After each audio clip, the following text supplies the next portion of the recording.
प्रत्येक संतांची एक विशिष्ट अशी नाममुद्रा असते. उदाहरणार्थ तुका म्हणे ही श्री संत तुकाराम महाराज यांची नाममुद्रा आहे. तर श्री संत ज्ञानेश्वर महाराजांची कुठली आहे?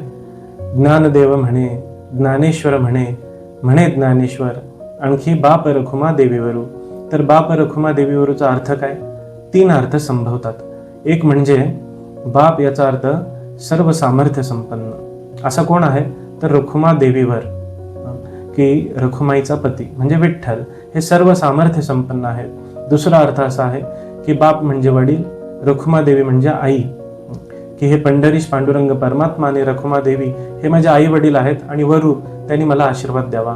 किंवा माऊलींच्या आई वडिलांचं नाव सुद्धा विठ्ठल आणि रुक्मिणी असंच आहे. तिसरा जो अर्थ आहे तो पुण्यातील संत परमपूज्य श्री मामा महाराज देशपांडे यांनी केलेला आहे. हा कुंडलिनी योगा संदर्भात आहे. कुंडलिनीची जागृती 2 प्रकारे होते, एक हठयोगानं आणि दुसरी सद्गुरूंच्या कृपेनं. तर तसा अर्थ कसा करता येईल? बाप म्हणजे सद्गुरू, रखुमा म्हणजे शक्ती, दे म्हणजे प्रवेश करून दे, विवरू, विवरू हा शब्द ज्ञानेश्वरीमध्ये सुषुम्नेसाठी आलेला आहे. कारण इडा पिंगला याच्यामध्ये एक नाडीचा पुंज असतो आणि त्यातही विवरामध्ये सुषुम्ना नावाची नाडी असते. तिथे माझा प्रवेश करवून दे. बाप रखुमा देवीवरू याचे 3 अर्थ आपण पाहिले.